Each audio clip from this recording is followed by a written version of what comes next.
Hey guys, it's Joette with BalloonCoach.com, and today, as we record, it is October 2nd, 2024, and I have a wonderful guest speaker for you, Nicole Larson. She is with Let Nicole Help, and what's great is she's done many presentations for us in the past years to help people who use 17 hats and customer management systems to send out emails and have workflows.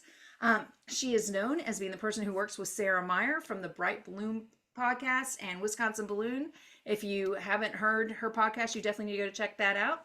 But what's great about Nicole is she understands the balloon industry because she's worked with Sarah and many other balloon professionals over the last couple of years. And she knows that oftentimes emails and knowing what to say and when to send an email is a problem for us. So I'm so glad that she is here today to give us her knowledge. And then Nicole, I'll let you take over the rest of the introduction from there and get right into our topic today. Great. Thank you, Joette. So yeah, I'm Nicole, and I am also in Wisconsin. As Joette mentioned, I work closely with Sarah. So yeah, I've been working with balloon artists for, well, going on 3 years now. So I've learned so much about the industry, and it's been really fun to, work with everyone. Yeah, so today we wanted to talk about 3 of the key emails that would be part of fulfilling your service. So there are 3 key emails, but not all of the important emails. I'm going to cover the automatic reply, the message that says, yes, we're available, and a message that is pertaining to like your event is upcoming. Now, I would also argue that a 4th email, like a thank you, is of course a big piece of the puzzle, but that is kind of I think most people know how to send a thank you. So I wanted to just include some of the details that are important in the other 3 messages. So yeah, first being the automatic reply.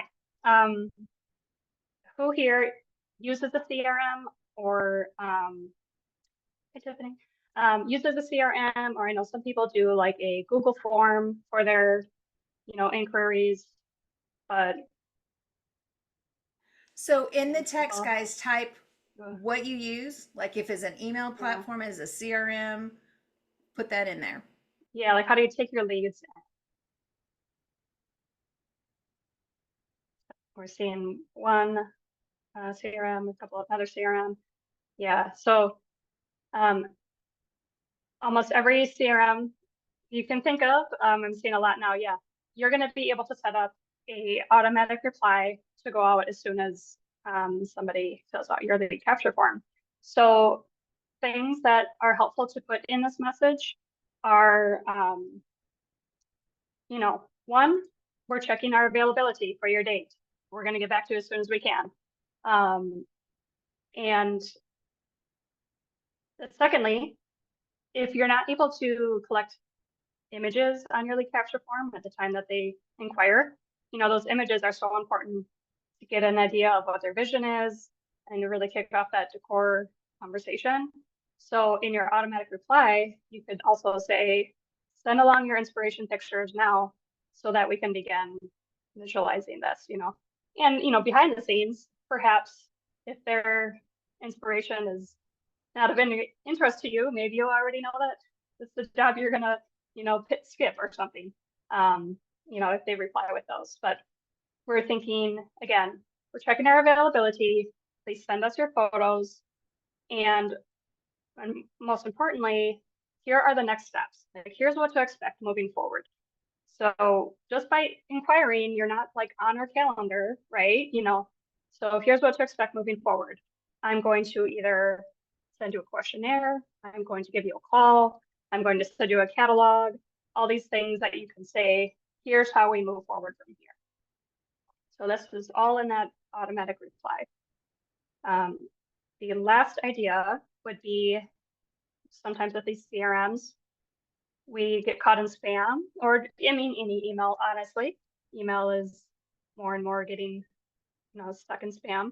So part of your automatic reply could be, if you found this email in spam, please add me as a contact so we don't miss any other messages.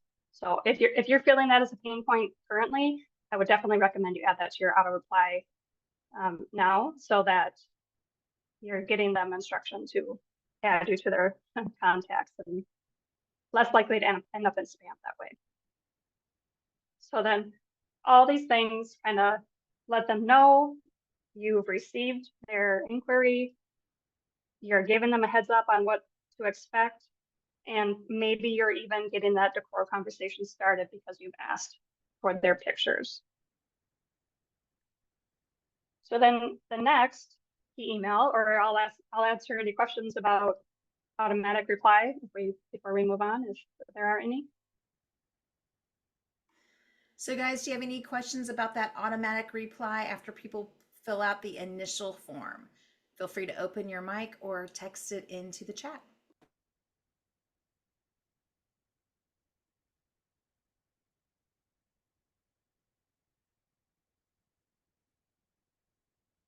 Okay, so I will keep watching, but I don't see any yet. So yeah, then now our next message would be, yes, we're available. You know, let's talk, let's move forward with this thing. A piece of wording that I have found has helped people because you know you don't want to commit to being available and then this person later takes forever to decide about their design, right? So if you say we currently have availability, that kind of puts a little emphasis on the fact this this date is not yours yet. We currently have availability, but you might want to take your spot. Like it just helps encourage them to move along, I would say. And then here, as we told them in the automatic reply, we're going to follow up with those next steps that we said that we would do, whether that's the questionnaire, the catalog, the scheduler for a phone call, what have you. We're going to just send that to them so we can really kick off this conversation to say, you know, what do you want for your event? And if it's none of those things, maybe it's a list of questions that, you know, what's your color if you haven't already asked that on your lead capture? Logistical questions, everything you need to know before you can quote.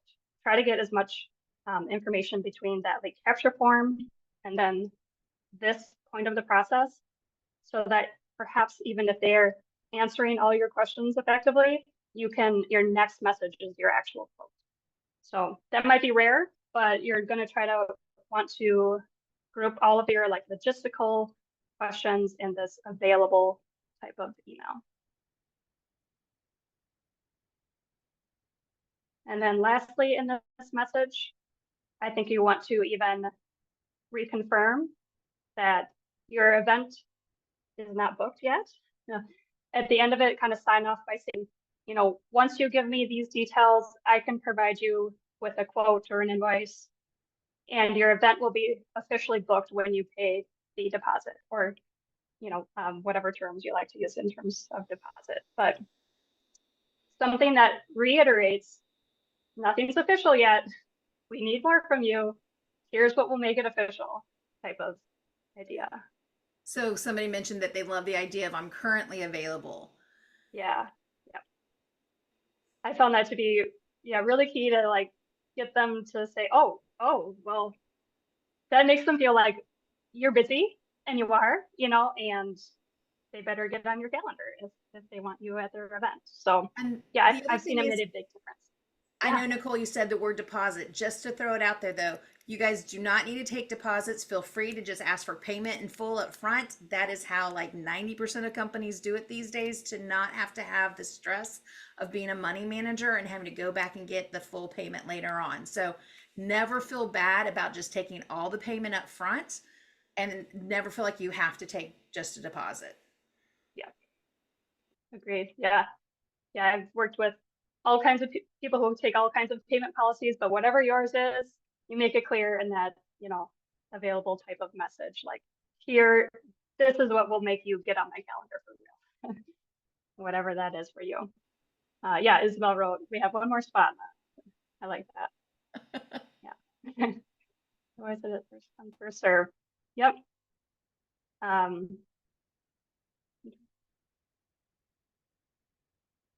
always say that. Sometimes I just say, Yeah, yeah. Amy says, I have some availability. What time do you need us to arrive? Yeah, and that'll actually take me a little bit back to your lead capture. I think one question that has become key on a lot of people's, lead inquiry form right from the get-go is how early can we set up?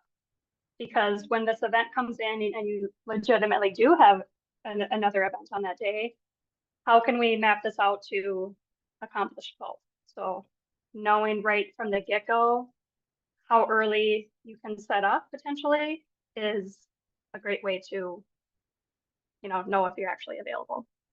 So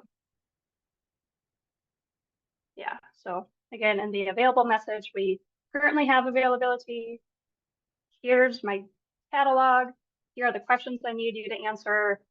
Here's my scheduler. Let's talk, whichever option is currently what you're working with, which is like really kicking off that decor conversation and trying to get as much information for your quote or your invoice as you can. And then finally in this message, some type of reiteration about how, at what point their event was confirmed.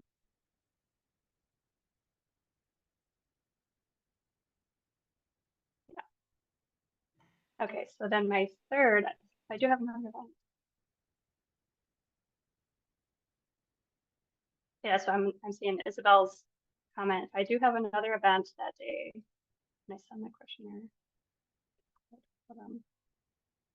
Yeah, and so Isabel Marks, she kind of takes the offense on like, this is the time we have for your event, and I like that approach too. So yeah, like if you want to be on our calendar, here's the time we can be there for you. Nice. Yeah, just all this very clear communication about when you're going to be able to service their event. So their event might not be the only one that day. So all we can do to clarify the timing and the logistics ahead of time is great. And then leading perfectly into my next suggested email is some kind of email that is before the event. Your event's coming up, we've booked it maybe last week or whatever. Now here's a final, let's confirm the details type of email. So the timing on this one, I find that most people are selecting either like 3 or 5 days ahead of the event. And that's because if it's too close to the event, your client might be wondering, they might reach out to you first, and then that you want to be the professional one here. You want to reach out to them first, so you don't want to leave them wondering if you have all the details. You want to try to get ahead of their questions. So 3 to 5 is where most people are landing, is what I find. And in this email, if you want it to be kind of a standard automated email through your CRM, it could easily include details like location and time and contact phone number, something like that. If you want to make it very detailed to confirm everything, it might just be like a template that pulls up for you, or a template you have saved in Gmail, what have you. And maybe you want to also confirm, the actual services, the actual decor, the contact person, confirm the best way to reach you that day. All these types of different information that are important for you to know when you go to the event. So at the end of this message, you could even ask them, please confirm, please reply with your confirmation, or let me know ASAP if anything has changed. Of course, we don't want changes at that point because you're likely, especially at 3 days, you're starting to, build and everything. So, just asking them to confirm. You can even say, keep it super generic and say, let me know if anything has changed since our last conversation. So as long as you've been keeping notes along the way, that's another great way to have an automated email, to help you out and still be proactive in your communication, but not having to like regurgitate all the details and just say, hey, are we still good with what we last spoke about? Type of message. So what you're choosing to include in this message might depend on if you have a CRM, if you've been updating all the details in your CRM along the way. But just any kind of generic 3 to 5 days ahead of the event, are we still good with what we last spoke about type of message to be ahead of their questions is what I would offer. Isabel has a couple more. Yeah, so Isabel does go with all the details. Yeah, Isabel's fantastic at 17 Hats, so she utilizes all of her tokens and they pull in for her in her like reminder type of email. So I love that. Yeah, so anything you can do to just confirm before you start building, if you felt like there was any kind of confusion in the process leading up to the point that you need to build, having this email that clarifies where stuff is going, what colors, all the details. So that will keep you ahead of their questions and make sure that you don't, build the wrong thing with the wrong color or something. And I love that you're asking people to do this 3 to 5 days in advance, because so many times, especially if you've got clients that booked way in advance, sometimes venues change. And if you Yeah. don't make this clarification of I'm going to be at this place at this time, they'll be like, oh, I thought I told you. So they're coordinating so many different things and running their family and doing everything too that they sometimes forget, like, oh, I didn't give this other information to one of my vendors. Yeah, totally. Yeah, and in the case where you find yourself, somebody's, right now it's October and they're booking you for May, if you find yourself in that case, get yourself you're booked, you're official, you've agreed on the decor. Maybe set yourself a reminder for those types of scenarios to 30 days ahead. If it's really that far out, 30 days ahead, just to check in and say, this is what we had spoke about. It's time has passed. Let's clarify and confirm. Because like Joette said, right? What if you go to the wrong spot? That would be problematic. So those are my messaging recommendations for 3 of the emails that are key to the booking process. And if anyone has questions about the tokens, I'm of course most used to 17 Hats, but I am confident they are likely in other CRMs as well. So these are just bits of information that can automatically pull into your emails for you once they've been filled in as fields, either in a capture or questionnaire or manually, and then just kind of stay with you for the rest of the project and process. So that's what those are. The tokens are that, as Isabel was referring to in the chat. And one of the things in this process, for those of you who are newer to having a customer management system or sending out emails, is start with these 3, do this part, get that down. And then if you need help with other stuff and you're not sure what those next steps are, Nicole, how can people get a hold of you for help if they struggle in other areas of email management? Yeah, sure. So I'm Let Nicole Help in all the places, letnicolehelp.com, and Let Nicole Help on Instagram. YouTube to be soon. I'm, I haven't launched it yet, but I'm putting it out there as a commitment to myself and obligation to everyone and promise. So, yeah, so I work mostly with 17 Hats and not so much with the other CRMs, but I love talking about all things customer experience. So, whether that is the actual service fulfillment that we are going to talk about now, the actual work with the customer, or if it's, building customer like recognition processes or, nurturing through email marketing. I love all of that. But, excuse me.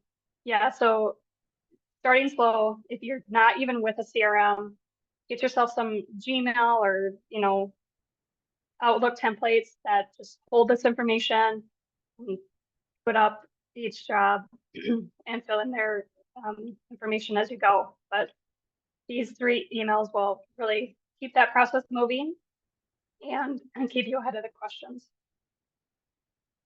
Sorry.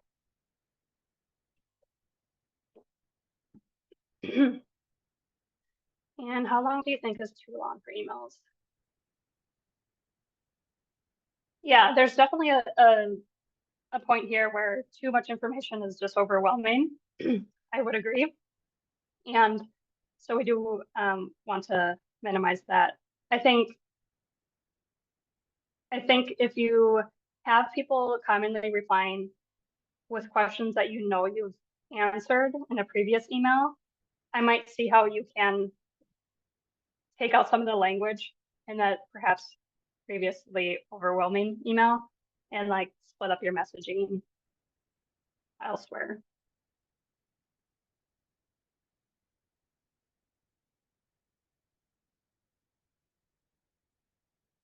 I hope that helps as well.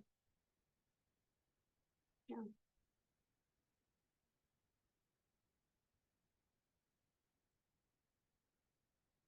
So Overthinker.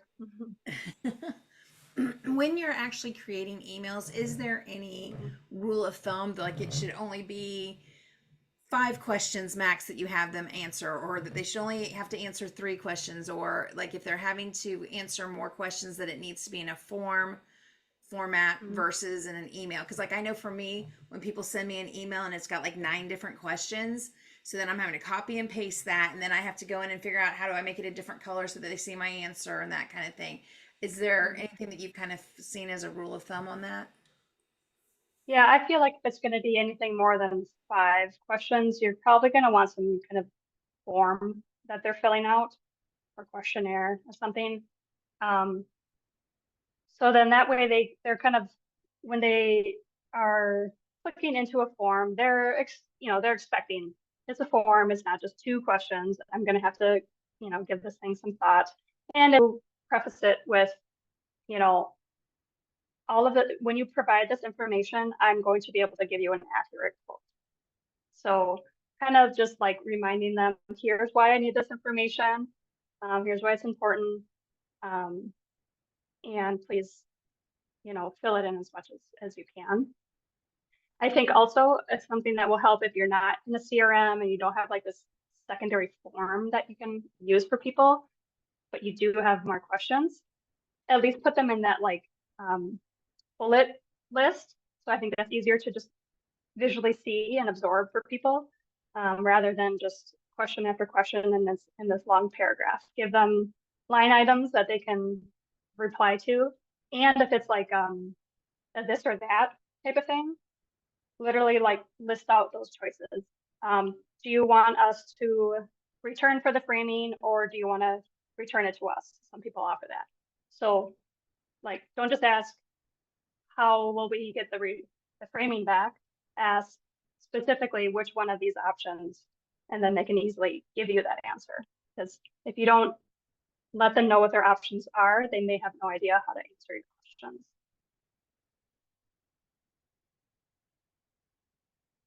Okay, say Robin. Yeah, and asking questions in an email and they never answer one of them. Yeah. Yeah, it's tricky. Some people are either just too busy to read the whole thing, or you can't really come up with a good answer as to why some people don't give you the answers that you need. In that case, I've seen other people, that's where they might be willing to get on the phone call with them or begin texting, because that may help people reply to the specific detail that you need. And she numbers each question. Yeah. Yeah. So Robin says that when she numbers the questions, they seem to answer better. Yeah, I think seriously just that visual of like, okay, this is not a huge paragraph. I see specifically, it just draws the eye right to the question, when they're bulleted in numbers. So John's asking if you could do a quick recap of what the 3 emails were that you covered. Yeah. So in automatic reply, letting them know you've received their inquiry, you're checking your calendar. here's how this will work moving forward. That's email number 1. In email number 2 is, yes, we're available. Here's what I need from you now. And here's what will classify you as booked on my calendar. Like, you are not official yet. Here's what will make you official. And here's why I need more information. Email number 3 being, some kind of leading up to the event, 3 to 5 days. Usually is where people are finding like that email. Here's where we're coming, what time we're coming, or simply, has anything changed since our last conversation? Just kind of getting ahead of the questions before their event so you can settle their nerves about their event. So automatic reply, yes, we're available. Your event is coming up would be the 3. And Sherry, thanks for typing that into the side. Yeah. Yeah. I love it. Super great information. Thank you so much, Nicole. We appreciate you sharing all of this with us. Okay. And we've told them how to get a hold of you at letnicolehelp.com. And then the other thing is, guys, Balloon Boss Summit is coming up for November 9th through the 14th, 2024. And Nicole will be there. Bring your computer, or if you don't have a computer, bring your iPad. So if there's anybody who's been on the fence, we have 7 seats left. So if you don't want to be stuck on that wait list, send me an email, joette@ballooncoach.com, or just go over to ballooncoach.com and grab your seat today. Nicole, what is it that you have found has been helpful for people when they work with you in person from past Summit? Yeah, I loved being at Summit. So this will be my 2nd time there, and I'm so excited to go back because, right, you bring your computer and like we will make these emails for you. Like, I just love how much action can be taken to your specific scenario right on the spot. So yeah, Joette's right. Please bring your computer when you come, and we can really get a lot done because there's, everyone has their different scenario of their different services that they offer with balloons, or the different types of balloons they do. So we can talk in generalities, on things like this, but when it comes to your actual business, what details are best for you to include and how you work. So we can cover all of that, one-on-one. That is awesome. And the other thing that Nicole does is she has courses already set up, and she also has ways that you follow up with people and help people ongoing, correct? Yeah. So I got a couple of digital resources out there. I offer full 17 hats set up, and then some even recurring services as well related to not just 17 hats, but like I said, all the customer experience things, because I just love all of it. So I love helping people just provide a top-notch service, and making sure that their business keeps running on a quality service, who is going to get rules and reviews and all of it.